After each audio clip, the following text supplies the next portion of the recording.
स्वागत है आप सभी का साप्ताहिक राशिफल में। वीकली राशिफल क्या कहते हैं आपके सितारे 28 जुलाई से लेकर और 3 अगस्त तक, यानी जुलाई खत्म हो रहा है और अगस्त स्टार्ट हो रहा है, तो ये वीक आपके लिए क्या क्या लेकर आता है ये हम देखते हैं। जब भी हम साप्ताहिक राशिफल की बात करते हैं तो चंद्रमा की स्थिति बहुत महत्वपूर्ण होती है। चंद्रमा इस पूरे ही हफ्ते सिंह में रहेंगे, कन्या में रहेंगे, तुला में रहेंगे और आखिर में वृश्चिक में रहेंगे। इसके साथ एक और बड़ा परिवर्तन होगा कि अंगारक योग यानी मंगल और केतु की जो युति है वो भी इस हफ्ते 28 जुलाई को समाप्त होगी और बहुत जो हम कहेंगे लोगों को परेशान किया हुआ था वो समाप्त होगी। अग्नि तत्व की कमी आएगी और आप सभी के जीवन में मंगल के इस परिवर्तन का, मंगल जो कन्या में जा रहे हैं, क्या प्रभाव पड़ेगा आइए हम देखते हैं। इस वीडियो में हम बात करेंगे मकर राशि और मकर लगन के लिए ये वीक कैसा रहने वाला है, जिसमें हम बात कर रहे हैं 28 जुलाई से लेकर और 3 अगस्त तक, यानी जुलाई समाप्त हो रहा है और अगस्त का महीना स्टार्ट हो रहा है। अगर इस वीक की हम बात करें तो देखिए चंद्रमा सबसे इंपॉर्टेंट होते हैं और चंद्रमा पूरे ही वीक सिंह में रहेंगे, कन्या में रहेंगे, तुला और वृश्चिक में रहेंगे। अगर हम मकर राशि के लिए देखते हैं तो चंद्रमा जब ये वीक स्टार्ट होगा सबसे पहले आपके अष्टम में रहेंगे, यानी 8th हाउस में रहेंगे। जब भी चंद्रमा चौथे, 8वें, 12वें में होते हैं, यानी ये 4th हाउस है, ये अष्टम है और ये 12th हाउस है। जब भी चंद्रमा, चाहे कोई भी राशि हो, अगर इस भाव में चंद्रमा है तो ये अच्छे फल नहीं देते, चंद्रमा यहाँ पर कमजोर हो जाते हैं। तो मकर राशि, मकर लगन के लिए चंद्रमा की स्थिति हफ्ते के शुरू में ही, यानी 28 तारीख की हम बात करें, 28 और 29 के मिड तक, तो चंद्रमा आपके 8th हाउस में रहेंगे, केतु के साथ रहेंगे, ग्रहण योग बनाएंगे। आपको कोई भी मेजर डिसीजन वीक के स्टार्ट में नहीं करना। बाकी जो पूरा समय है आपका अच्छा रहने वाला है। चंद्रमा आपके भाग्य में रहेंगे, फिर कर्म में रहेंगे और फिर लाभ में रहेंगे, तो ये स्थितियां आपके लिए शुभ रहने वाली हैं। लेकिन हफ्ते के स्टार्ट में आपको थोड़ा सा केयरफुल रहना है। तो ये जो वीक है यहाँ पर एक और चीज हो रही है कि जो मंगल और केतु की युति बनी हुई थी, अंगारक योग था, मंगल सिंह से निकलकर 28 तारीख को, 28 जुलाई को जो है कन्या में आ गए हैं। और अगर हम आपके लिए देखें मकर राशि के लिए तो वो आपके भाग्य में प्रवेश कर गए हैं। तो ऐसी स्थिति में मंगल का भाग्य में होना एक अच्छा सूचक है। लेकिन यहाँ पर देखिए शनि और मंगल जो है एक दूसरे को दृष्टि देंगे, एक दूसरे से 7वें घर पे हैं, तो ये भी एक चीज रहने वाली है। और यहाँ पर कहीं ना कहीं हम कहेंगे कि चीजें थोड़ा सा इंसान को चिड़चिड़ा बना देती हैं और शनि का यहाँ होना ट्रैवल्स को भी बढ़ाता है। तो इन सब के साथ अगर हम मकर राशि, मकर लगन की बात करें तो पूरा वीक आपका कैसा रहेगा ये देखेंगे। लेकिन उससे पहले आपको पता होना चाहिए कि आपकी राशि क्या है। तो आप अपनी कुंडली खोलें और उसमें चंद्रमा की स्थिति देखें। जहां भी आपके मून प्लेस है वहां नंबर 10 लिखा है, तो जो आपकी राशि है वो मकर है। और 1st हाउस में अगर आपका 10 लिखा है यहाँ पर, तो आपकी जो लगन है वो मकर है। तो ये वीडियो मकर लगन और मकर राशि दोनों ही रिलेट करके देख सकते हैं। यहाँ हम बात करेंगे आपके स्वास्थ्य की। देखिए स्वास्थ्य की दृष्टि से देखते हैं तो आपके मकर राशि के लिए त्रिक भाव यहाँ पर काफी फिल है, मतलब भरे हुए हैं। शुक्र गुरु आपके 6ठे भाव में है, 8वें में केतु है, चंद्रमा है। तो हफ्ते की शुरुआत में हम कहेंगे कि स्वास्थ्य थोड़ा सा गड़बड़ हो सकता है, ड्राइविंग में केयरफुल रहना है और ओवर थिंकिंग नहीं करनी है, ये भी बहुत जरूरी है। क्योंकि कहीं ना कहीं केतु चंद्रमा 8th हाउस में है तो ये कहीं आपको थोड़ा मॉरली वीक कर सकते हैं, ओवर थिंकिंग दे सकते हैं और किसी एडिक्शन में भी आप जा सकते हैं। केतु का अष्टम में होना आपकी हो सकता है स्मोकिंग के हैबिट्स को बढ़ा दे, विल पावर को वीक करे, तो इन चीजों का आपको ध्यान रखना है। और जो शुक्र और गुरु की स्थिति आपके 6ठे भाव में है तो शुगर वगैरह की प्रॉब्लम हो सकती है, थायराइड वगैरह की प्रॉब्लम हो सकती है। हालांकि ये बीमारियां एकदम नहीं होती, लेकिन अगर आपको चल रही हैं तो इस वीक में वो थोड़ा सा ट्रिगर हो सकती हैं, बढ़ सकती हैं, तो इस चीज का आप ध्यान रखें। और ये गोचर है, इसके अतिरिक्त आपको अपनी कुंडली का भी निरीक्षण करवाना चाहिए, क्योंकि हो सकता है वहां पर आपका जो 6ठा भाव है उसकी स्थिति अच्छी हो या ग्रहों की स्थिति बेटर हो तो इतनी दिक्कत नहीं आएगी। लेकिन हफ्ते के शुरुआत में हर मकर राशि, मकर लगन को थोड़ा सा सावधानी बरतनी है और स्वास्थ्य का ध्यान रखना है और पॉजिटिव रहना है, ये बहुत जरूरी है। नेक्स्ट हम बात करेंगे आपकी लव लाइफ की। देखिए काल पुरुष की कुंडली से जो पंचम भाव होता है, 5th हाउस होता है, वहां से आपकी लव लाइफ को देखा जाता है।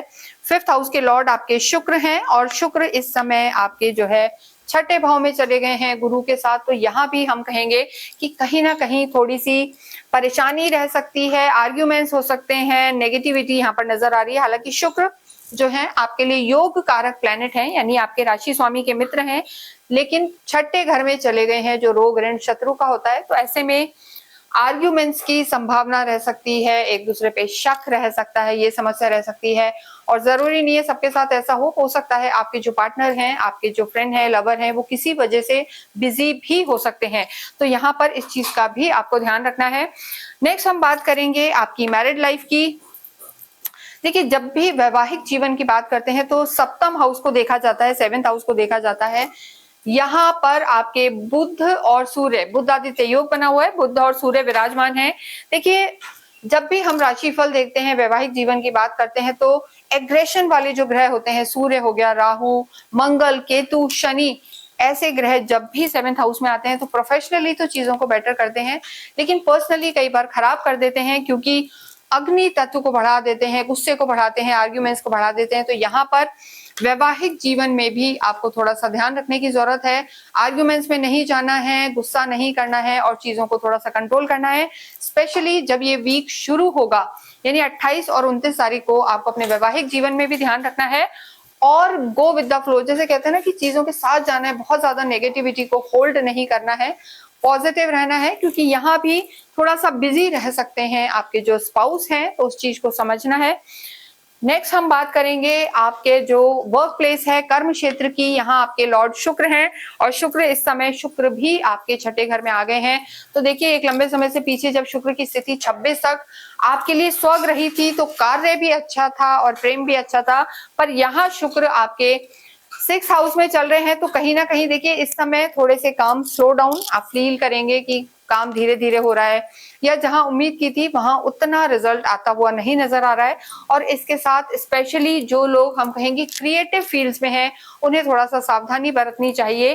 लेकिन धन की स्थिति आपके लिए अच्छी है, धनेश आपके शनि है, तो धन की स्थिति बेटर है, नए नए विकल्प खुलेंगे, रास्ते खुलेंगे। लेकिन सिर्फ इस वीक आपको एहतियात रखनी है, ट्रैवल्स भी बढ़ सकते हैं। तो ओवरऑल देखें तो मिला जुला असर रहेगा, प्रमोशन के चांसेस रहेंगे जो लोग जॉब में हैं, और गवर्नमेंट से रिलेटेड कामों में फायदा होगा, क्योंकि सप्तम हाउस भी जो होता है ये कहीं ना कहीं आपके बिजनेस को ही दर्शाता है, आपके डेली इनकम को दर्शाता है। तो यहाँ पे बुध आदित्य योग आपको सरकारी महकमे से लाभ दिलवा सकते हैं। आपके ऑरा को स्ट्रांग रखेंगे, लेकिन गुस्से को कंट्रोल रखना है।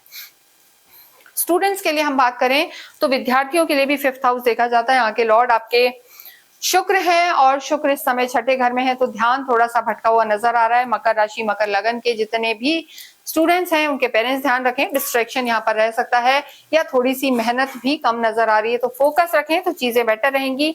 भाग्येश आपके बुध हैं और बुध इस समय आपके केंद्र में है, तो भाग्य की स्थिति मकर राशि के लिए बहुत अच्छी बनी हुई है, क्योंकि आपके भाग्येश बुध हैं और बुध की जो स्थिति है सूर्य के साथ है, बुध आदित्य योग बना हुआ है। आपके राशि स्वामी के भी परम मित्र हैं, शनि और बुध की मित्रता बहुत अच्छी होती है, योग कारक हैं।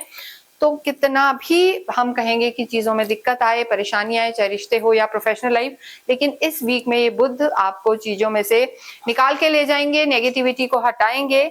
और बात करें हम आपके अध्यात्म की, तो आध्यात्मिक बहुत ज्यादा आप नहीं होते, लेकिन जो अध्यात्म के लिए बुक्स हैं, किताबें हैं, धार्मिक शास्त्र जो है, उनमें आपकी रुचि इस वीक में बढ़ सकती है, यात्राएं भी हो सकती हैं। तो पूरा ही वीक ओवरऑल देखें तो भाग्येश आपके प्रबल रहेंगे और आपका कार्य भी यहाँ पर बढ़ेगा। किसी भी तरीके की कोई परेशानी अगर आती है मकर राशि, मकर लगन को, तो उन्हें अवश्य ही जो है 7 मुखी रुद्राक्ष धारण करना चाहिए। उसका कारण है कि आपके लॉर्ड सैटर्न हैं, और जो 7 मुखी रुद्राक्ष को लॉर्ड जो है सैटर्न हम कहेंगे, यानी गवर्न करने वाले जो प्लैनेट होते हैं वो सैटर्न होते हैं। तो 7 मुखी रुद्राक्ष आपके लिए काफी शुभ रहेगा। बेशक आपकी कुंडली में ग्रह कैसे हो, गोचर कुछ भी हो, लेकिन आप बेझिझक 7 मुखी रुद्राक्ष पहन सकते हैं और पहनना भी चाहिए। इससे आपको बहुत लाभ होगा, क्योंकि ये आपको मानसिक शांति देने वाला है और आपके लगन को मजबूत करने वाला है। इसके साथ ही आपको अवश्य ही ओम शम शनिश्चराय का जाप करना चाहिए, हनुमान चालीसा करनी चाहिए।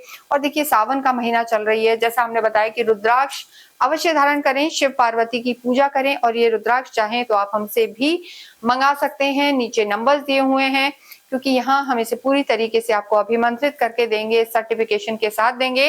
तो आप अवश्य ही 7 मुखी रुद्राक्ष पहने, हनुमान चालीसा करें, ओम शम शनिश्चराय नमः का जाप करते रहें, और क्योंकि बुध यानी जो गणपति हैं वो आपके भाग्य के लॉर्ड हैं, तो अवश्य ही गणेश चालीसा भी करें और बुधवार के दिन जरूर गणेश जी के मंदिर जाके मोदक का या लड्डू का भोग लगाएं।